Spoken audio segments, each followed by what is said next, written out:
Depression, frustration. আমার পড়াশোনা হতে আউটপুটটা কি? সাবজেক্ট ওয়াইজ জবটা খুবই রেয়ার। বেসিক্যালি যারা গভর্নমেন্ট ওরিয়েন্টেড জব করতে চায়, বেসিক্যালি আমরা যদি দেখি যে বুয়েটে পড়েও দিন শেষে সে হচ্ছে যে অ্যাডমিন ক্যাডার বা পুলিশ ক্যাডার, এটা কিন্তু খুবই কমন একটা কালচার বাংলাদেশের পার্সপেক্টিভ। আমি জাস্ট সহজ করে যদি বলি মেসেজ আকারে, সো আপনি স্টুডেন্ট, আপনি মাঝে মাঝে বসে পড়ুন, খাতা কলমে বসে পড়ুন, সব বাদ দিয়ে জাস্ট একটু খাতা কলমে 5 মিনিট সময় দেন যে আসলে আমি কি করছি, নিজেকে প্রশ্ন করুন। আসসালামু আলাইকুম, রেডিয়াস রেকর্ডে আপনাদেরকে স্বাগত জানাচ্ছি। আমি বক্তার রহমান। আজ আমাদের সাথে যুক্ত রয়েছেন বরেন্দ্র ইউনিভার্সিটির রাষ্ট্রবিজ্ঞানের লেকচারার গবেষক ইমরান হোসেন।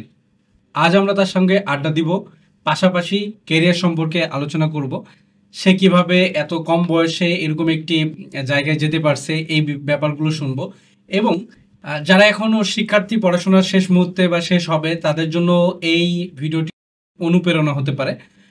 আমরা স্যারের কাছ থেকে বিভিন্ন কথা শুনবো, বিভিন্ন প্রশ্ন করব।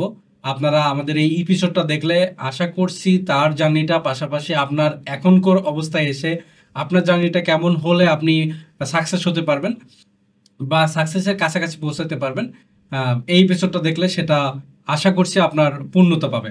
আমরা সরাসরি স্যারের কাছে চলে যাব এবং কিছু প্রশ্ন করার জন্য আমি স্যারের কাছে অনুমতি নিচ্ছি। স্যার, আপনি কেমন আছেন?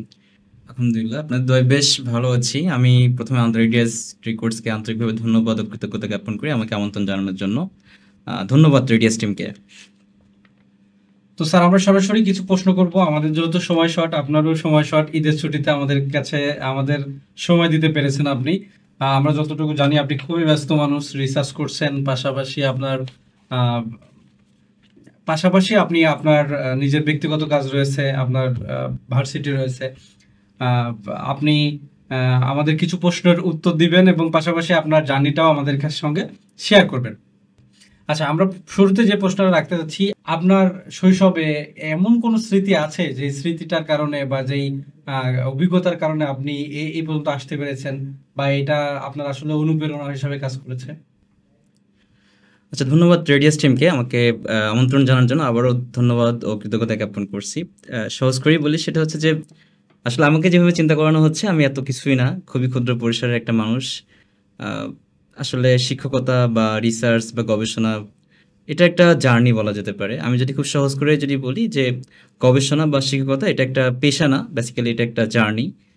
তো এই জার্নিতে আসার পেছনে অনেক কিছু বিষয় আছে, আর আমি যে খুব বড় কিছু এমন কিছুই না। জাস্ট আমার কাছে মনে হয়েছে রেডিয়াস টিম যখন আমাকে বিষয়টা বলছে, আমার কাছে মনে হয়েছে যে আমি জাস্ট এখানে আসার উদ্দেশ্য হচ্ছে যে আমার যারা তরুণ শিক্ষার্থী আছে, বিশেষ করে যারা একদম উদীয়মান ক্যারিয়ার নিয়ে বেশ কনসার্ন বা তরুণ বয়সে তারা ক্যারিয়ার নিয়ে বেশ চিন্তা করছে আর কি।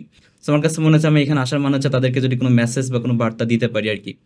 সো এটাই মূলত আমার এখানে আসার মূল উদ্দেশ্য। বেসিক্যালি আমি হয়তো বা খুব বেশি কিছু বলতেও পারবো না, বাট আমার জীবনের ক্ষুদ্র কিছু অভিজ্ঞতা, যেটা স্টিল আমার কাছে মনে হয় বিষয়গুলো হয়তো বা শৈশবের বিষয়গুলো মানুষের জানানো, হয়তো বা যে বিষয়গুলো থেকে ক্ষুদ্র পরিসরে কেউ যদি ইন্সপায়ার্ড হয়ে থাকে, সেটা আমার জন্য বেশ বড় একটা অ্যাচিভমেন্ট হিসেবে মনে করবো আর কি। সো কৈশোরে বা শৈশবে এমন কিছু স্মৃতি, এটা আসলে সকলেই আমরা জানি যে শৈশবের স্মৃতিগুলো মনে করতে বেশ ভালোই লাগে আর কি। আমরা যারা আছি মনে হয় যে কৈশোরে যদি ফিরে যেতে পারতাম বেশ ভালোই লাগতো আর কি। তো নিঃসন্দেহে আমি যখন একদম সেই ক্লাস 5 বা 6-এর স্টোরি যদি বলি, যে তখন আমরা যখন স্টাডি করছি, তখন থেকে মনে হয়েছিল যে আসলে একটা জাতিকে যদি পরিবর্তন করতে হয়, সেটা এই পরিবর্তনের অন্যতম যেই আমরা যদি বলি যে অগ্রযাত্রার যে পথিক, সেটা আমরা যদি তাকে ডিফাইন করি, সহজ করে বলতে পারি শিক্ষক। কারণ একটা শিক্ষকের যে ভূমিকা, সেটা শুধুমাত্র ক্লাসরুমেই পরিবর্তন নিয়ে আসে না। কারণ একটা শিক্ষকের যে মুখের বাণী বা একটা শিক্ষকের যেই একটা কথা বা তার একটা মেসেজ, এটা যেমন একটা শিক্ষার্থীর জীবনকে না, শুধুমাত্র তার পুরা জীবন জুড়ে তার আগামী তার যে জীবনের কর্মকাণ্ড থেকে শুরু করে সমস্ত বিষয় থেকে প্রভাবিত করতে পারে। সো আমার কাছে তখনই মনে হয়েছিল যে এমন একটা প্রফেশন জীবনে চুজ করা উচিত, যেখান থেকে আমি আমি আমার শিক্ষার্থীদেরকে ভালো কিছু দিতে পারবো, জীবনকে মানুষকে পরিবর্তন করতে ভূমিকা পালন করতে পারবো। ঠিক তেমনই আমি যদি বলি যে সেই স্পেসিফিক যদি বলি যে কৈশোরের কোনো অবদান আছে কিনা, এটা বলা খুবই মুশকিল। বাট আমার কাছে মনে হয়েছে যে ছোটকাল থেকে আমার কাছে যে জিনিসটা মনে হয়েছে যে যদি সমাজ পরিবর্তন করতে হয়, একটা শিক্ষার্থীর জীবনকে পরিবর্তন করতে হয়, তাহলে অন্যতম একটা পেশা বা একটা নেশার মতো যদি বলতে পারি, সেটা হচ্ছে শিক্ষকতা। তার মানে আপনি হলো শৈশব জীবনে আপনার যে টিচাররা গুলো ছিল তাদের থেকে আসলে নিঃসন্দেহে আমি সত্যি এখানে এই ডায়াসে বসে আমার কাছে মনে হয় আমি সত্যি মানুষগুলোতে সত্যিই কৃতজ্ঞ, যে মানুষগুলো আমাকে জীবন গড়ার ক্ষেত্রে খুব বেশি ভূমিকা রাখছে। তার মানে ওই জায়গা থেকে আপনার মনে হয়েছে যে আমার শিক্ষকতা পেশাটাই আমার জন্য ভালো হবে বা নিঃসন্দেহে। আচ্ছা, ঠিক আছে, আমরা সেকেন্ড একটা প্রশ্নে যাব। রাষ্ট্রবিজ্ঞান এই জিনিসটা আমি যতটুকু শুনেছি বা জানি, আপনি আপনার হলো যখন আপনি রাজশাহী ভার্সিটিতে চান্স পেয়েছেন, আপনি মেবি আমি যতটুকু জানি যে আপনি অনেকগুলো ভার্সিটিতেই কম বেশ চান্স পেয়েছিলেন, তার মাঝখানে আপনি রাজশাহী ভার্সিটিটা বেছে নিয়েছেন। পাশাপাশি রাজশাহী ভার্সিটিতে আপনার অন্য একটা সাবজেক্টে মেবি চান্স হয়েছিল, আপনি সেটা হলো মাইগ্রেট করে এই রাষ্ট্রবিজ্ঞানটা বেছে নিয়েছিলেন। এর পিছনে আসলে কারণটা কি ছিল? আচ্ছা, অ্যাডমিশনের জার্নিটা বেশ আরো অনেক জার্নি আছে, বলতে গেলে অনেক কথাই বলা যাওয়ার সুযোগ আছে। যদিও খুবই সংক্ষিপ্ত পরিসরে যদি বলি যে বাংলাদেশের পার্সপেক্টিভে আমরা চিন্তা করি, যারা ভিডিও দেখছে তাদের ক্ষেত্রে একটা মেসেজ, বাংলাদেশে আমরা যদি খুব নিঃসন্দেহে বলি যে সাবজেক্ট ওয়াইজ জবটা খুবই রেয়ার। বেসিক্যালি যারা গভর্নমেন্ট ওরিয়েন্টেড জব করতে চায়, বেসিক্যালি আমরা যদি দেখি যে বুয়েটে পড়েও দিন শেষে হচ্ছে যে অ্যাডমিন ক্যাডার বা পুলিশ ক্যাডার, এটা কিন্তু খুবই কমন একটা কালচার বাংলাদেশের পার্সপেক্টিভে। সো সেই জায়গা থেকে যখন আমরা ওই যে একটাকে বললেন অ্যাডমিশনের বিষয়টা, সো আলহামদুলিল্লাহ বাংলাদেশের বেশ নামি দামি বেশ অনেকগুলো বিশ্ববিদ্যালয়ে চান্স পাওয়ার সুযোগ হয়েছিল, Dhaka university, Jahangirnagar university, Rajshahi university. So সেই জায়গা থেকে ঢাকা বিশ্ববিদ্যালয় শুধুমাত্র সাবজেক্ট ভ্যারিয়েন্টের কারণে, কারণ ঢাকা ইউনিভার্সিটি আমি একটা সাবজেক্টে চান্স পেয়েছিলাম, সেই সাবজেক্ট ছেড়ে আমি রাজশাহী ইউনিভার্সিটি আসছিলাম, এটার অন্যতম কারণ ছিল রাষ্ট্রবিজ্ঞান। সো রাজশাহী ইউনিভার্সিটি আসার অন্যতম কারণ ছিল মূলত ল, কারণ আমি লকে বেশ প্রিফার করছিলাম। এটা অনেকগুলো স্টোরি আছে, আমি যদি প্রশ্ন করা হয় যে কেন আমি লকে প্রিফার করলাম, এটার পিছনে অনেক লং স্টোরি আছে, সো আমি সেখানে যেতে চাচ্ছি না।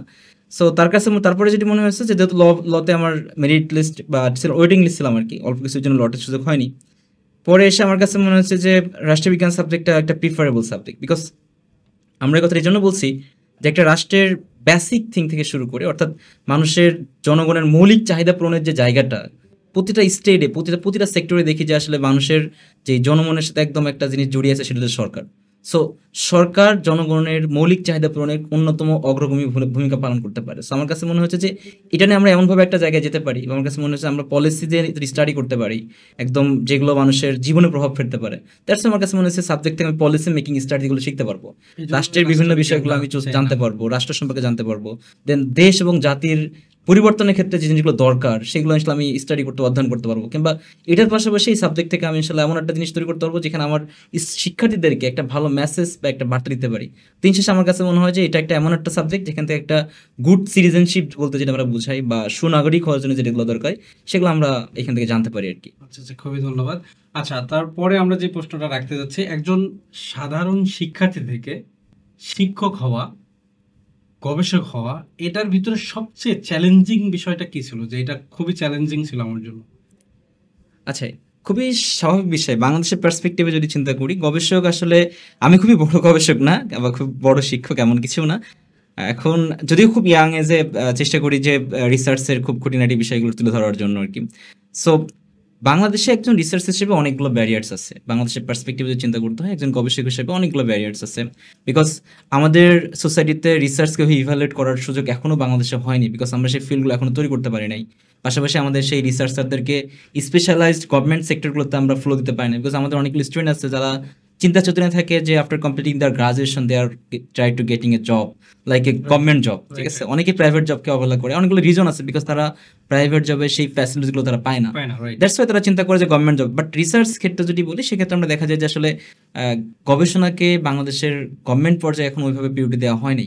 সো এখানে অনেকগুলো ব্যারিয়ার্স আছে। ফার্স্ট অফ অল আমরা যে চিন্তা করি সেটা হচ্ছে যে ক্যারিয়ার কনসার্ন। সো আমরা যখন রিসার্চে আসি তখন ফার্স্ট অফ অল একটা প্রশ্ন মাথায় কাজ করে যে আমি রিসার্চ থেকে আদৌ ভবিষ্যতে কিছু করতে পারবো কিনা, ফার্স্ট কোশ্চেন। সেকেন্ড কোশ্চেন হচ্ছে যে ফ্যামিলি ফ্যাক্টর, বিকজ বাংলাদেশের সোসিও ইকোনমিক কন্ডিশনের জায়গা থেকে চিন্তা করলে মোস্ট অফ দ্য ফ্যামিলি চিন্তা করে তাদের সন্তানকে একটা আমরা যদি চিন্তা করি যে একটা সিকিউরড লাইফ, তারা চিন্তা করে হয় গভর্নমেন্ট জব নাই, ডাক্তার নাই, ইঞ্জিনিয়ার, এই টাইপসের বিষয়গুলো। বাট এই গণ্ডি থেকে বের হয়ে একজন গবেষক হওয়ার যে চিন্তা, এটা একটু বেশ চ্যালেঞ্জিং আমার কাছে যেটা মনে হয়েছে।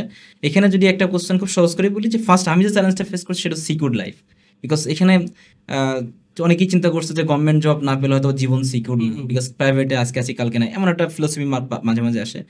বাট আমার কাছে কেমন জানি মনে হয়, আমি কি জীবনের ইচ্ছা দিতে পারবো? আপনি কি বলতে পারবেন যে আপনি আগামীকাল বাঁচবেন? বা আমি কি বলতে পারবো যে স্কুল থেকে বের হওয়ার পরে বাঁচতে পারবো? কোনোভাবে সম্ভব নয়। তাহলে যেখানে জীবনের নিশ্চয়তা নাই, সেখানে আমি কিভাবে চাকরির নিশ্চয় পেতে পারি? আমার কাছে মনে হয় যে আপনি যদি নিজের জায়গায় নিজের প্যাশনকে ফোকাস করেন, যে আমি রিসার্চার হব, আমি আমার প্রাইভেট কোম্পানিতে চাকরি করব, সো পুরো হোল ওয়ার্ল্ড আপনাকে কি বললো, বা আপনার ফ্যামিলি কি বললো, বা আপনার সোসাইটি কি বললো, আই ডোন্ট কেয়ার এনিওয়ান। মূল ফিলোসফি হচ্ছে আমি এটা করতে চাই এবং এখানে আমি সাকসেস হব, আমি একটা উদ্যোক্তা হব। সো আপনি আপনার প্যাশনে আপনি আগান। আপনি ক্লিয়ার একটা মেসেজ পান, আপনি সুন্দর করে একটা স্টাডিজ ডেভেলপ করেন, আপনি আপনার গোলকে ফোকাস করে সামনে আগান, সো পৃথিবী আপনার দিকে ছুটবে। আপনি আপনার দেখেন, আপনি আপনার, কারণ আমি যদি আমার যদি জার্নিটা খুব সহজ করে যদি বলি, অনেক অনেক বড় একটা কোশ্চেন, আমি জাস্ট খুব সহজ করে যদি বলি যে রিসার্চার যখন এই চিন্তাটা করি, বেসিক্যালি আমি যখন অনেকগুলো গভর্নমেন্ট জবের ট্রাই করছি, লাইক মাস্টার শেষ করার পরই যখন আমি কয়েকটা বিসিএস ট্রাই করলাম, সো ফ্যামিলি থেকে বিষয়টা খুব ফ্রাস্ট্রেটিং, কারণ বিকজ তারা চিন্তা করলো যে তাদের ছেলেকে বিসিএস কেটে বানাবে, বিকজ বাংলাদেশের পার্সপেক্টিভ এটাই হয়ে থাকে, বিকজ ইউনিভার্সিটির চান্স পাওয়া মানে তাকে বিসিএস কেটে হতে হবে। রাইট। এটা এটা আমার ফিলোসফি ছিল যখন ইউনিভার্সিটি ফার্স্ট এসে, তখন চিন্তা হচ্ছে কি বিসিএস ক্যাডার হতে হবে। বাট যখন আমরা বলছি রিসার্চার হবো, তখন অনেকে নার্স ছিটেছে, এই গবেষক হ্যাঁ। কি করবা এখান থেকে, তো আসলে কি সিকিউর লাইফ না, এখানে তুমি কি করবা, এখান থেকে তো আসলে ভালো কিছু আউটপুট পাওয়া যায় না। হুম, হুম। বাট যখন আমি সবথেকে দুঃখজনক হচ্ছে যে আমার এই বেশ কিছু বিশ্ববিদ্যালয়ের শিক্ষক তারা আমাকে মানে ইন্সপায়ার্ড না করে বরং অনুৎসাহিত করছে, বুঝতে রিসার্চার হয়তো ভালো কিছু করতে পারবে না, ঠিক আছে। সো বাট আমি খুবই কৃতজ্ঞতা স্বরে আসলে একটা মানুষকে স্মরণ করতে চাই, যে ব্যক্তি আসলে আমার এই এরিয়াতে আসার ক্ষেত্রে সবচেয়ে বেশি ভূমিকা রাখছে। তিনি, আমি যদি বলি আমাদের রাজশাহী ইউনিভার্সিটির আমার প্রফেসর আর কি, doctor A K Mahmudul Haque sir, sir আমাকে খুব পার্সোনালি মানে বারবারই প্রিফার করতে, মানে তুমি গবেষক হতে হবে তোমাকে, বিকজ তোমার ভিতরে এই জিনিসটা আছে, তুমি একটা ভালো কিছু লিখতে পারো, বা তুমি যদি রিসার্চার হও তাহলে তোমার একটা ভালো এখানে একটা ফুল একটা সাপোর্ট তুমি পাবো আর কি। যাক, এই স্টোরিটা আমরা সামনে সামনে বলবো আস্তে আস্তে ইনশাল্লাহ। খুব সহজ করে যদি বলি, এখানে আসার পিছনে যেমন অনেকগুলো স্ট্রেস পার করা লাগছে, দেন আমার কাছে মনে হয় সব থেকে আউটপুটের জায়গা যেটা একটা গবেষকের ক্ষেত্রে সব থেকে ভালো আনন্দদায়ক জায়গা, সেটা হচ্ছে যে বেশ কিছু পাবলিকেশন, নতুন নতুন প্রকাশনা, নতুন নতুন গবেষণার যে আউটপুটটা নিয়ে আসা, সোসাইটিতে একটা রেভলিউশন না কোন, মানে আমরা তো একটা চিন্তা করি রিসার্চ মানে এই সোসাইটিতে বিশাল একটা পরিবর্তন আসবে, দ্যাটস নট ফ্যাক্টর। সো আপনি নতুন একটা কিছু করছেন, সোসাইটিকে কন্ট্রিবিউট করার চেষ্টা করছেন, এটা আপনার স্যাটিসফ্যাকশন। সো দিন শেষে আমি সহজ করে যদি বলি, রিসার্চার বা গবেষক এটা একটা মানসিক প্রশান্তির জন্য, আচ্ছা। একটা ভালো লাগার জন্য। আচ্ছা, আমরা যতটুকু জানি, মানে আমি ব্যক্তিগতভাবে যতটুকু আপনার খোঁজ নিয়েছি বা যতটুকু জানি, আপনি ভার্সিটির টিচার বর্তমানে, পাশাপাশি আপনি প্রথম আলো, ডেইলি স্টার বা এই ধরনের কিছু কিছু পত্রিকায় আপনি মাঝে মধ্যে দেখি যে আপনার সোশ্যাল মিডিয়া হ্যান্ডেলে পোস্ট করেন, যা আপনি ওখানে লেখালেখি করেন।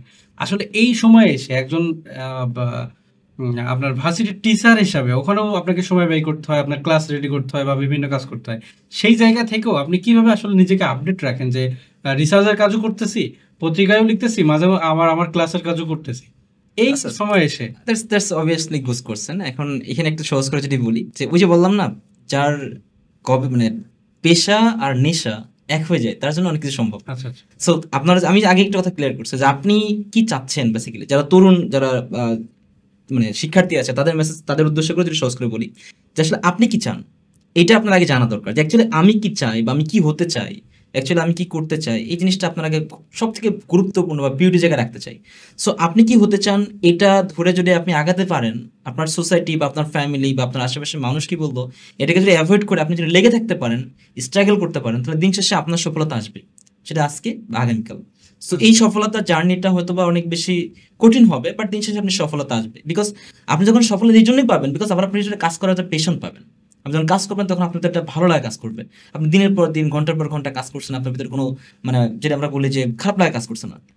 এই জায়গা থেকে আমি যদি সহজ করে বললাম, যে ওই যে আপনি যে কোশ্চেনটা করলেন না, যে আসলে এখানে আসার পিছনে বা এই জায়গাগুলো কি যে বিষয়গুলো ফ্যাক্ট করে আর কি। দেখুন, আমি খুব সহজ করে যদি বলি, যে যখন আমি টিচিংয়ে আসি, তখন আমি কিন্তু শিক্ষকতাকে ভালোবাসি, বিকজ আমি আমার ক্লাসে স্টুডেন্টদের পড়াতে ভালোবাসি, আমি একটা নতুন লেকচার দিতে ভালোবাসি, আমি স্টুডেন্টকে শেখাতে ভালোবাসি। এট দ্য সেম টাইম গবেষণা আমার প্যাশনের জায়গা, টিচিং আমার প্যাশনের জায়গা। So, সারাদিনের ক্লাস মেনটেন করা, আসার পর রুমে বসে মনে হয় যে কি গবেষণা আমার একটা জীবনের পার্ট। এখন বেসিক্যালি দেখা যায় যে আমরা যে গবেষণাগুলো করি সেটা অনেক ভাস্ট এরিয়া নিয়ে, দেখলাম আমরা 8-10টা সিটি বা 3 থেকে 4টা সিটি কর্পোরেশনের ডাটাকে কালেক্ট করে সেগুলো অ্যানালাইসিস করে আমরা বিশাল একটা ফাইন্ডিংস ডেভেলপ করলাম। আসলে সবাই কিন্তু গবেষণার আর্টিকেল পড়তে চায় না বা সুযোগ হয় না। তো আমি যেটা করি, যে গবেষণার এই ফাইন্ডিংসটাকে বা গবেষণার যে ফলাফলটাকে সহজ করে আমরা যেটা করি, যে 8 থেকে 900 ওয়ার্ডের মধ্যে একটা পত্রিকার এডিটোরিয়াল বা কলাম আকারে লেখা, যাতে ওই এডিটোরিয়ালটা পড়লে যারা সাধারণ মানুষ আছে তারা যেন বুঝতে পারে যে গবেষণার এই বিষয়গুলো আছে।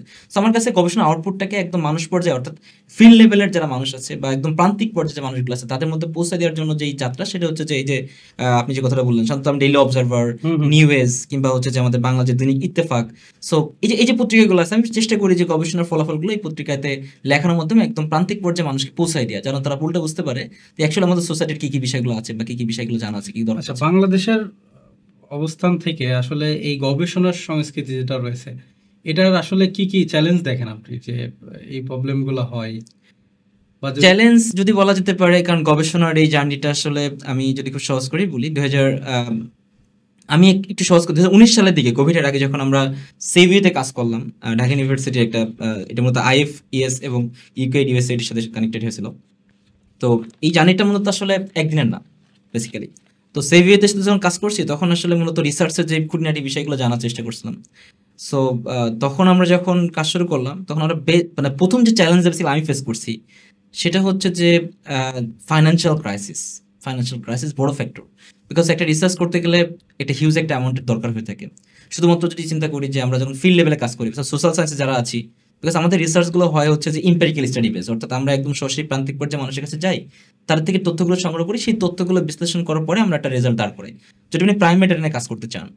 সো এই জায়গা থেকে আসলে যেটা হয়ে থাকে, যেটা একটা বড় চ্যালেঞ্জিং, কারণ আমরা একদম ফিল্ড লেভেল থেকে তথ্যগুলো সংগ্রহ করা এবং সেই তথ্যগুলো বিশ্লেষণ করা, এটা অবশ্যই একটা ফান্ডিং একটা ব্যাপার স্যাপার আছে। যদি আমরা সাপোজ চিন্তা করি যে বাংলাদেশ 4টা সিটি কর্পোরেশন থেকে তথ্য সংগ্রহ করবো, সেক্ষেত্রে আমরা 4টা সিটি কর্পোরেশনে আমাদের যেই এমপ্লয়ার আছে, লাইক ডাটা কালেক্টর, তাদেরকে আমরা হিউজ একটা অ্যামাউন্ট পে করতে হয়।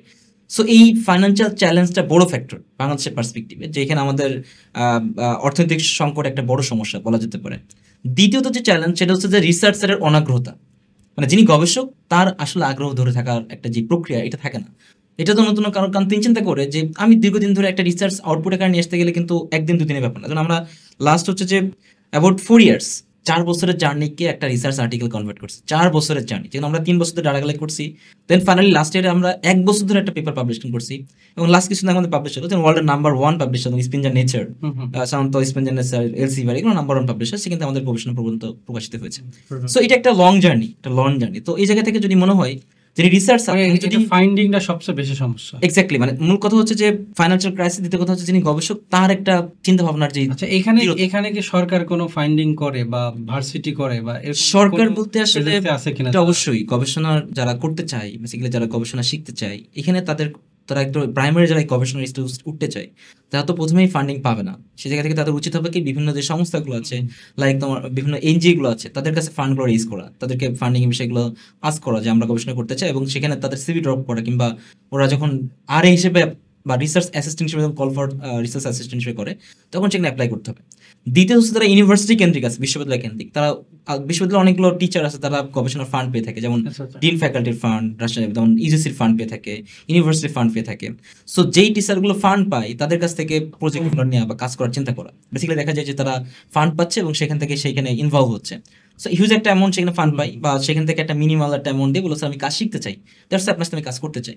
সো এগুলো একটা স্টাডিজ হতে পারে যে তাদের সাথে কানেক্ট হওয়া, অর্থাৎ বেসিক্যালি রিসার্চ বা গবেষণার জগৎ আসতে হলে তোমাকে কানেক্ট হতে হবে। বেসিক্যালি আমি যারা যারা একদম ইয়াং শিক্ষার্থী আছে তাদেরকে সহজ করে বলবো যে আপনি আপনার রেসপন্সিবল টিচার যারা আছে, আপনার ডিপার্টমেন্টের হতে পারে, আপনার আশেপাশের বিভিন্ন এনজিও হতে পারে, তাদেরকে কানেক্ট হয় এবং তাদের থেকে বিভিন্ন বিষয়গুলো কোলাবোরেশন করার চেষ্টা করা, তাহলে হয়তো এখানে ভালো একটা স্ট্র্যাটেজি বা ভালো একটা আউটপুট পাওয়া যেতে পারে আর কি। কারণ উইদাউট কোলাবোরেশন আমরা রিসার্চের এই জগতে ভালো কিছু করার সহজ না, বা বেশ ডিফিকাল্ট ফেস করতে হয়। আচ্ছা, এই সময়ে এসে বর্তমান প্রজন্মের যে শিক্ষার্থীরা আছে, এরা অনেক সময় বিভ্রান্তিতে ভোগে যে কি করবে, ক্যারিয়ার নিয়ে কি করবে। আসলে এদের নিয়ে আসলে পরামর্শটা কি, ছোট আকারে যদি আপনি বলেন যে তারা এই কাজগুলো করতে পারে। আচ্ছা, এখানে বেশ অনেকগুলো বিষয় আছে, বিকজ আমি তো এখন স্টিল আমার প্রায় 1000 স্টুডেন্ট, এবং বরেন্দ্র বিশ্ববিদ্যালয় আপনি জানেন যে বাংলাদেশের অন্যতম একটা সেরা বিশ্ববিদ্যালয়, আমি সহজ করে যদি বলি, বিকজ লাস্ট র্যাঙ্কিং যে টাইমস হায়ার এডুকেশন র্যাঙ্কিং ছিল, সেখানে প্রায় টপ 30 ইউনিভার্সিটির মধ্যে ইনশাল্লাহ বরেন্দ্র ইউনিভার্সিটি পজিশন আছে, যেখানে বাংলাদেশে বেশ ভালো একটা অ্যামাউন্টের ইউনিভার্সিটি বাংলাদেশে আছে, প্লাস অন এভারেজ 150+। সো সেই জায়গা থেকে যদি সহজ করে বলি যে এই জার্নিতে যেহেতু আমার বেশ প্রায় বেশ বেশ 1-1.5 বছরের শিক্ষকতা অভিজ্ঞতা, তো সেখানে আমার 1000 স্টুডেন্ট আছে, ক্লাসরুমে অনেক স্টুডেন্ট অনেকগুলো প্রবলেম আমরা দেখি আর কি। দেন মেইনলি আমার কাছে যেটা মনে হয়েছে, আমাদের বর্তমানে এই প্রজন্মের যে শিক্ষার্থীগুলো আছে তাদের মেইন সমস্যা হচ্ছে যে ডিপ্রেশন, ফ্রাস্ট্রেশন। বিকজ যখন তারা গ্রাজুয়েশন শেষ করছে তখন একটা ডিপ্রেশন লেভেল আসে, বাট গ্রাজুয়েশন শেষে আগ পর্যন্ত ডিপ্রেশন লেভেল আসে। সো বিকজ একটা স্টুডেন্ট যখন আপনার ইন্টার পাস করে যাচ্ছে তখন তো কনফিউশন যে কি করবে, সে কি ইউনিভার্সিটি অ্যাডমিশন দিবে, নাকি সে আসলে অন্য কোনো বিশ্ববিদ্যালয়ে পড়বে, নাকি কোনো বিশ্ববিদ্যালয় পড়ার পাশাপাশি কিছু একটা করবে আর কি। এই যে একটা কনফিউশনের জায়গাটা, এটা আসার মূল কারণ হচ্ছে ডিপ্রেশন। বেসিক্যালি তারা চিন্তা করে যে হয়তো আমাদের কিছু হবে না, আমি কিছু করতে পারবো না। সো এটার কারণে বিশেষ করে যারা একদম প্রান্তিক পর্যায়ে শিক্ষার্থী আছে, গ্রাম বা একদম রুরাল এরিয়া যারা যে শিক্ষার্থীগুলো আছে, সো এরা মেইনলি যে জিনিসটা চিন্তা করে সেটা হচ্ছে যে আমার পড়াশোনা হতে আউটপুটটা কি, আমি আদৌ কিছু করতে পারবো, জিনিসটা আমার আদৌ কি ব্রাইট ফিউচার আছে। এই যে একটা কনফিউশনের জায়গাটা, বা আমি যে কিছু করতে পারবো কি পারবো না, এই যে একটা ধোঁয়াশা, এটাই তাকে ডিপ্রেশনের সোয়ান এসে দিচ্ছে। তো এই ক্ষেত্রে ডিপ্রেশন লেভেলটা দুইভাবে ভাগ করতে পারে। একটা হচ্ছে যে আফটার কমপ্লিটিং দেয়ার ইন্টারমিডিয়েট, যখন তারা অ্যাডমিশন ক্যারিয়ার চিন্তা করছে তখন ইউনিভার্সিটিগুলো হচ্ছে না, তখন তারা ডিপ্রেশন থেকে বেরোতে বিভিন্ন একদম ওই জায়গা থেকে আমরা ড্রপ আউটের রেট খুব বেশি দেখি, যে ওইখানে পড়াশোনা বাদ দিয়ে একবারে তারা অন্য কোনো সেক্টরে বা right, জবে right. এগুলো যেতে চাচ্ছে। সবাই ঢুকে গেছে। দ্বিতীয় হচ্ছে যে যারা গ্রাজুয়েশন কমপ্লিট করছে তাদের ডিপ্রেশন একটা বিষয় আছে। তারা চিন্তা করছে আমি গ্রাজুয়েশন শেষ করছি, আমার দ্বারা তো একাধিক কয়েকটা চাকরি পরীক্ষা দিচ্ছে, বা চিন্তা করছে বাংলাদেশের জব লেভেল অনেক কম্পিটিটিভ, সো আমি এখন পরীক্ষা দিব না, আমি এখন চাকরি পড়ে আমার দ্বারা চাকরি সম্ভব না। সো এই একটা ক্রাইটেরিয়া। সো সব অনেকগুলো ক্রাইটেরিয়া আমরা ডিপেন্ড করতে পারি। ইভেন আমরা যদি দেখি যে আন্ডার গ্রাজুয়েটে যারা আছে, স্টুডেন্ট থার্ড ইয়ার ফোর্থ ইয়ারে যারা আছে, তাদের মধ্যে ডিপ্রেশন লেভেল থাকতে পারে, যে তাদের ভিতরে একটা যেই হতাশার একটা বিষয় থাকতে পারে। সো সবগুলো হতাশার যদি মূল মন্ত্র বলি, মেইনলি শিক্ষার্থীদের হতাশার মূল কারণ হচ্ছে যে কর্মসংস্থান অভাব। বেসিক্যালি তারা চিন্তা করে যে আমি পড়াশোনা করে কি করব, বা আমার পড়াশোনা শেষে আদৌ কি ভালো কর্মসংস্থান পাবো কিনা। বাট এখানে আমার কাছে মনে হয় যে যদি সলিউশন বলি, অ্যাকচুয়ালি আমার পার্সপেক্টিভে যদি বলি সমাধান কি হতে পারে, সমাধান হচ্ছে কি আপনাকে একটা ক্লিয়ার মেসেজ থাকতে হবে, এবং ক্লিয়ার মেসেজটা এমন হওয়া দরকার প্রতিটি শিক্ষার্থীদের জন্য আর কি। সেটা হচ্ছে যে জাস্ট দুইটা ওয়ার্ড আমার পার্সপেক্টিভ যদি মনে হয় বেসিক্যালি, সেটা হচ্ছে আমি যদি খুব সাকসেসফুল ম্যান এমন না, বাট ওই যে শিক্ষকতার পার্সপেক্টিভে যেহেতু যে ক্ষুদ্র অভিজ্ঞতা আছে এটা আমাকে যদি বলি, সেটা হচ্ছে যে জাস্ট দুইটা ওয়ার্ড, আই ক্যান। এই যে আই ক্যান, আমি পারবো, এই জাস্ট দুইটা শব্দ আমি পারবো এক্স্যাক্টলি আপনাকে দিন শেষে সফলতা লিখে দেবে। আমার কাছে যেটা মনে হয়, আমি সবসময় আমি কথা বলি যে জাস্ট এই আই ক্যান শব্দের মধ্যে এতগুলো বিষয় লুকিয়ে আছে যে আপনি যে কনফিডেন্সটা, আপনার যে আত্মবিশ্বাসটা, সেটা যেন একদম চরম পর্যায়ে থাকে। বিকজ আমরা দেখছি বাংলাদেশের পার্সপেক্টিভে যে স্টুডেন্টরা একদমই প্রান্তিক পর্যায়ে থেকে আসছে, তারা অনেক ভালো ভালো কিছু করছে, তারা একদম দেশের সর্বশেষে যাচ্ছে, ভালো গভর্নমেন্ট জব পাচ্ছে, তারা দেশকে লিড দিচ্ছে। সো তারা যদি পারে, আপনি কেন পারবেন? So, আপনার ভিতরে এতটুকু ফিলোসফি থাকতে হবে যে আই ক্যান, আমি পারবো। বাট আপনার যদি ক্যারিয়ারের শুরুতেই চিন্তা করেন যে না আমাদের হবে না, এই যে হবে না কথা তুলে এই আপনার ডিপ্রেশন শুরু, আমাদের কিছু পারবো না, আমাদের কিছু সম্ভব না। সো আপনাকে আত্মবিশ্বাস রাখতে হবে। দিন শেষে আপনার আত্মবিশ্বাসটা কেন আসবে বা কিভাবে আসবে, তো আপনাকে আমি বলবো যে আপনার আত্মবিশ্বাসটা আসার অন্যতম ক্রাইটেরিয়া হচ্ছে যে কি obviously you have to make a clear outline যে আপনি কি করতে চান, বা অ্যাকচুয়ালি আপনার জীবনের যেই ক্যারিয়ার যে প্ল্যান একদম খুব ক্লিয়ারলি আউটলাইন করতে হবে। আপনি মাঝে মাঝে খাতাগুলো বসে পড়ুন। আপনি স্টুডেন্ট, আপনি ইন্টার ফার্স্ট ইয়ার পড়েন বা আপনি অনার্স সেকেন্ড ইয়ার পড়েন, হ্যাঁ আমরা কি করি, আমি আমার স্টুডেন্টের পার্সপেক্টিভ যদি বলি, মোস্ট অফ দি স্টুডেন্ট অসংখ্য সময় মোবাইল ফোনস করে, লাইক রিলস দেখে। সো তাদের জীবনের যে কি লক্ষ্য, অ্যাকচুয়ালি তাদের জীবনে কি হতে চায় কোনো ঠিক নাই, সে তার মতো জীবন চলছে।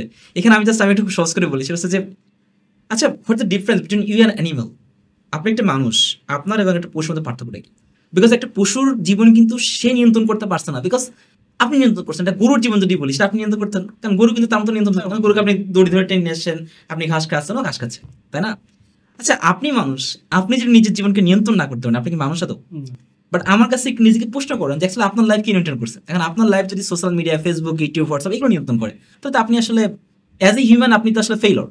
সো আপনার জীবনকে নিজে নিয়ন্ত্রণ করতে হবে। ফার্স্ট অফ অল আপনাকে নিজে নিয়ন্ত্রণ করতে হবে যে অ্যাকচুয়ালি আমি মানুষ, সো আমার কন্ট্রোল নিজে থাকা লাগবে। আপনি সোশ্যাল মিডিয়া যদি ইউজও করেন, obviously you have to make a plan. আপনাকে 2 ইয়ার্স বা 3 ইয়ার্স একটা আউটলাইন ফিক্স করেন। আমি এখন ফেসবুক অনেক অ্যাপস আছে, অনেক এখন প্লে স্টোর অ্যাপস পাওয়া যায় যে টাইমার, আপনি দিয়ে দেন যে আমি 2 ঘন্টা ফেসবুক ইউজ করবো, ওকে ফাইন, ব্যাক হয়ে যাবে। অনেকগুলো অ্যাপ আছে এসে এই টাইপস সেগুলো। দেন একটা আপনার প্ল্যান থাকবে যে আমি আগামী 3 বছর এই কাজ করবো, দেন 3 বছর পরে আমি গ্রাজুয়েশন কমপ্লিট করার পর আমি এটি করবো। এটার জন্য এই 3 বছর আপনারা যারা চিন্তা করেন যে আমি বিশেষ বা আমি শিক্ষাবিদ হবো, বা আমি টিচার হবো, বা আমি ফ্রিল্যান্সার হবো, বা আমি আউটলাইন জব করবো, কিংবা আপনি এন্টারপ্রেনার হবো, আপনি যেটাই হন আপনাকে আপনার প্ল্যান ফিক্স করতে হবে। আমি জাস্ট সহজ করে যদি বলি মেসেজ আকারে, সো আপনি স্টুডেন্ট, আপনি মাঝে মাঝে বসে পড়ুন, খাতাগুলো নিয়ে বসে পড়ুন, সব বাদ দিয়ে জাস্ট একটু খাতাগুলো নিয়ে 5 মিনিট সময় দেন যে আসলে আমি কি করছি, নিজেকে প্রশ্ন করুন। রাত্রে একটা টাইম, রাত 10টা বাজে 11টা বাজে, সব নিবলে সেটা একটু চিন্তা করুন যে আমি কি করছি, আমি তো দুনিয়াতে আসছি, আল্লাহ আমাকে পাঠাইছে না, আমাকে কিছু করতে হবে। সো আপনি কি আদৌ আপনার ক্যারিয়ার প্ল্যান আছেন কিনা? আপনাকে নিয়ে তো আপনার সোসাইটির স্বপ্ন দেখে, আপনাকে নিয়ে তো আপনার বাবা মার স্বপ্ন দেখে। সো তাদের স্বপ্ন পূরণে আপনি কতটুকু দায়িত্ব পালন করতে পারছেন, বা আদৌ আপনার ক্যারিয়ার প্ল্যান ঠিক আছে কিনা? সো আপনি খাতার মধ্যে বসুন তো, আপনি কতটুকু এগিয়েছেন বা কতটুকু আগানো উচিত। সো আপনি জাস্ট নোট ডাউন করুন, আপনার ক্যারিয়ার নিয়ে চিন্তা করুন, ভাবুন যে অ্যাকচুয়ালি আমাকে এইখানে যেতে হবে। আমি চিন্তা করি যদি আপনি সত্যিকার অর্থে 10টা মিনিট সময় দিয়ে নিজেকে জীবনকে নিয়ে ভাবেন, আপনার প্ল্যান যদি ক্লিয়ার থাকে যে আমি এতটুকু যেতে চাই, আপনার ভিতরে নেভার অ্যান্ড এভার আপনার ভিতরে কখনো ডিপ্রেশন আসবে না। কারণ আপনি জানেন যে আপনার ক্যারিয়ার প্ল্যানটা ফিক্সড, আপনি অনার্স কমপ্লিট করবেন, আমি ওইভাবে আগাবেন, আপনি আগাবেন, তো আপনার ভিতরে ডিপ্রেশন কাজ করবে না। বাট ডিপ্রেশন কখন আসে? আমার অবজারভেশন থেকে যদি বলি, mainly most of the student ডিপ্রেশনের ফ্যাক্টর হচ্ছে বিকজ তারা ক্যারিয়ার নিয়ে কনসার্ন না, তাদের ক্যারিয়ারের প্ল্যানটা ঠিক নাই, তারা কনফিউজ, আমি গভর্নমেন্ট যাবো না প্রাইভেটে নাকি এখানে যাবো। সো আপনি একটা ফিক্স করেন না, প্ল্যান এ প্ল্যান বি করেন, প্ল্যান এ তে না হলে প্ল্যান বি তে হবে, আগান আপনি নিজের দিন শেষে। যখন বসে থাকার সময় নাই, দিন শেষে চিন্তা করেন যে এক্সেল আমি আমার ক্যারিয়ারে আগাচ্ছি, ওকে ফাইন, আমার ভালো লাগছে। এবার আমাকে যদি প্রশ্ন করেন যে আপনি আপনি কি আপনার প্ল্যানকে ফোকাস করছেন? দেখেন, যখন আমি নিজেকে প্রশ্ন করি, যখন ভাবি যে অ্যাকচুয়ালি আমি কি আমার প্ল্যানে আছি, সো হয়তোবা মানুষ, বাট কিছু ল্যাক থাকতে পারে, আমার হয়তোবা আরো বেশি হার্ড ওয়ার্ক করতে পারছে না, বাট মনে হচ্ছে না আমি আমার ট্র্যাকে আছি, আমার প্ল্যানে আছি। এই যে একটা প্ল্যানে আছি, এটা মানুষকে একটা শান্তি দেয়, Right. তখন ডিপ্রেশন বিষয়ে আসার সুযোগ থাকে না। আচ্ছা, আমরা নেক্সট প্রশ্নে যাই।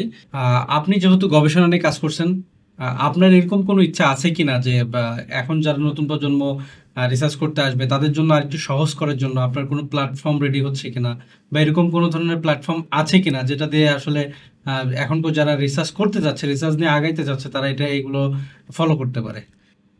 আচ্ছা, বেশ সুন্দর একটা কোশ্চেন যে আসলে তরুণদের জন্য। আমি নিজেও এখন তরুণ, সো আমি অ্যাকচুয়ালি জানি যে তরুণদের ভাবনা কি রাইট। বা তরুণরা কি চায়। সে থেকে আমরা যদি চিন্তা করি, আসলে গবেষণা যেই, আমি সহজ করে বারবারই বলি যে আসলে গবেষণা একটা একদিনের জার্নি না, এটা একটা লং জার্নি, এবং আপনার লাইফ জুড়ে জার্নি থাকবে। এখানে আপনি যখন রিসার্চে ঢুকছেন, so আপনার জীবন শেষ পর্যন্ত রিসার্চ থাকবে, গবেষণা থাকবে। সো আপনি শুধু রিসার্চ না, আপনি যেটাই করেন, আপনার প্যাশন যদি আপনি ফলো করেন, আপনি কখনোই ওই জায়গাতে বেরোতে পারবেন না। আপনার ভিতরে জিনিস থাকবে সবসময়, আশা, যদি প্যাশন থাকে আপনার। আপনি যদি ব্যবসায়িক হন, আপনার কিন্তু চিন্তা ভাবনা সবসময় ব্যবসায়িক চিন্তা ভাবনা, যে আমি আসলে কিছু করতে চাই, আমি নতুন নতুন ব্যবসা শুরু করবো, নতুন নতুন প্ল্যান করবো। অ্যাকচুয়ালি রিসার্চ হচ্ছে এমন।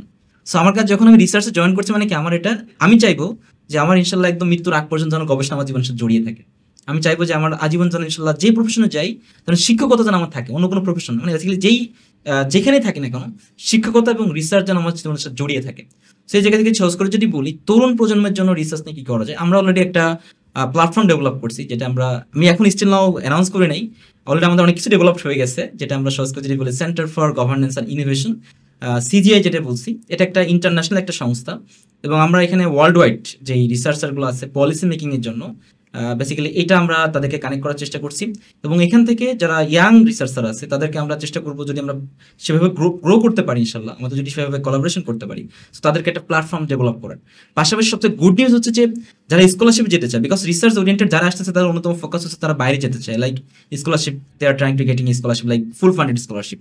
সো তাদের জন্য একটা মূল একটা প্ল্যাটফর্ম এখানে হতে পারে, বিকজ আমরা চিন্তা করবো যে তরুণ যে উদ্যোগ, মানে তরুণ যারা রিসার্চার আছে বা তাদের চিন্তা ভাবনাগুলো এখানে আমরা ওয়েবসাইটের মাধ্যমে পাবলিশ করার জন্য, তারা বিভিন্ন যে মতামতগুলো আছে, তাদের কনসেপ্টগুলো, তাদের আইডিয়াগুলো, বা রিসার্চ ওরিয়েন্টেড, সাপোজ আপনি ক্লাইমেট চেঞ্জ রিসার্চ করতে চান, সো ক্লাইমেট চেঞ্জের যে কনসেপ্টগুলো আছে সেটা নিয়ে আমি একটা আর্টিকেল লিখলাম বা একটা আইডিয়া লিখলাম, তো সেটা আমাদের ওয়েবসাইটে আপনার প্ল্যাটফর্মে পাবলিশ করতে পারবেন। যেটা করতে পারবো যে এটার মাধ্যমে আরো বেশ একটা, যারা রিসার্চ ওরিয়েন্টেড হতে চায় তাদের একটা মেসেজ যাচ্ছে, তারা বিষয়গুলো আমরা যেটা নলেজ ডিসেমিনেট বলি, জ্ঞানকে ছড়িয়ে দেওয়া, এটা একটা প্ল্যাটফর্ম। পাশাপাশি যে আমরা হিসেবে আমরা বিভিন্ন রিসার্চ নিতে পারি, বিভিন্ন প্রজেক্টের সাথে কানেক্ট করতে পারি, দেন আমরা ফাইনালি একটা কোলাবোরেশনের জায়গায় নিয়ে আসতে পারি।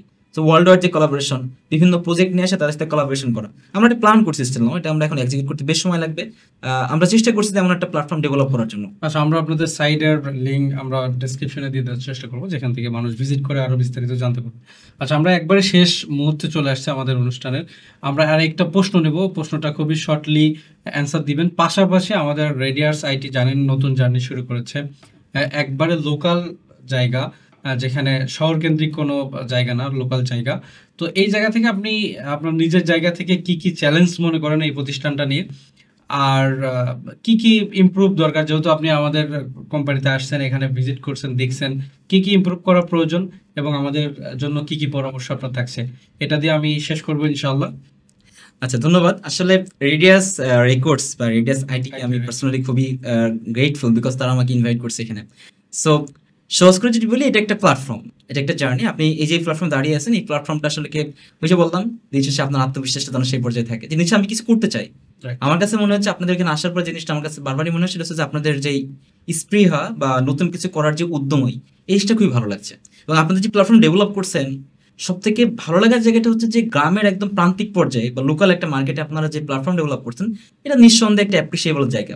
আমি সবসময় দোয়া করি, আপনাদের ভিতরে যে জিনিসটা আমি দেখতে পাচ্ছি, যে আপনাদের যেই কর্মস্পৃহা, আজকে এই যে এটা ঈদের একটা উদ্যম রয়েছে বা ঈদের একটা সেলিব্রেশন মোড রয়েছে, সেটার মধ্যে আপনাদের কাজকে যে ভালোবেসে আপনারা এখানে আছেন, আপনাদের টিম মেম্বারগুলো আছে, they are really very much talented বলতেই হবে। সো এই জায়গা থেকে আপনারা যে স্পৃহা, এটা ধরে রাখতে পারেন, আগামীতে যেই দিনগুলো আসছে ইনশাল্লাহ, এটা আপনাদের আগামীর জগৎ, আপনাদের আগামী জায়গা থেকে আপনারা ইনশাল্লাহ রেডিয়াস রেকর্ডকে বা রেডিয়াস আইটিকে আমি পার্সোনালি খুবই গ্রেটফুল, বিকজ আমি তাদেরকে আবার অনেক বেশি ইন্সপায়ার করি, এবং তারা ইনশাল্লাহ বাংলাদেশে এমন প্ল্যাটফর্মে যাক যারা যাতে তাদের যে ব্রাইট ফিউচার যেন তারা ডেভেলপ করতে পারে তাদের কোম্পানিকে, তাদের প্রতিষ্ঠানকে। এবং আমি দোয়া করবো যে পাশাপাশি আপনারা এমন কিছু প্রোগ্রাম আরও কন্টিনিউ করেন যেখানে আমি তো খুবই ক্ষুদ্র মানুষ, যদি খুব কিছু বুঝিও না, বাট আমাকে ইনভাইট করার জন্য অবভিয়াসলি থ্যাংক ইউ। বাট আমি চাইবো যে আমার থেকে আরও অসংখ্য জ্ঞানী ব্যক্তি আছে, আমি তো খুবই ক্ষুদ্র, আই থিঙ্ক রেডিয়াস সাইটে আমি এখানে হয়তো ফার্স্ট, বাট আমি হয়তো সবচেয়ে ক্ষুদ্র ব্যক্তি হিসেবে এখানে আসি, আমার থেকে আরও বেটার অনেকে আসবে ইনশাল্লাহ। সো ওই জায়গা থেকে আমি চেষ্টা করবো, বা আমি অনুরোধ করবো যেমন কাউকে আপনারা নিয়ে আসেন যাদেরকে বসে এখানে আপনি আমাদের যারা তরুণ প্রজন্ম আছে, যারা শিক্ষার্থী আছে, তাদেরকে একটা ক্লিয়ার মেসেজ তাদেরকে দেন ইনশাল্লাহ। এটা আমার সবসময় অনুরোধ থাকবে। অসংখ্য ধন্যবাদ আপনাকে আমাদের সম্পর্কে বিস্তারিত বলা এবং আমাদের পরামর্শ দেওয়ার জন্য। আমরা অনুষ্ঠানের একদম শেষ পর্যায়ে চলে এসেছি। আমি দর্শকদেরকে ধন্যবাদ জানাচ্ছি, আমাদের অনুষ্ঠানটি সম্পূর্ণ যারা দেখেছেন তাদেরকে অসংখ্য ধন্যবাদ। আপনারা আমাদের রেডিয়াস রেকর্ড যেই চ্যানেলটা রয়েছে বা রেডিয়াস পডকাস্ট যে চ্যানেলটা রয়েছে সেখানে ভিজিট করতে পারেন। পাশাপাশি আমাদের আরও অনেক চ্যানেল রয়েছে, আমাদের টেক চ্যানেল রয়েছে, আমাদের নাশিদ চ্যানেল রয়েছে, পাশাপাশি আমাদের কিন্তু ইসলামী শর্ট ফিল্মের চ্যানেল রয়েছে যেটার নাম হলো যে অনুভব ফিল্ম। আপনারা হয়তো ইতিমধ্যে আমাদের সাথে যুক্ত আছেন অনেকেই। তো আমরা শেষ করছি, আশা করছি আমাদের এই আলোচনাটা আপনাদের জীবনকে একটু হলেও পরিবর্তন করার জন্য ভূমিকা রাখবে।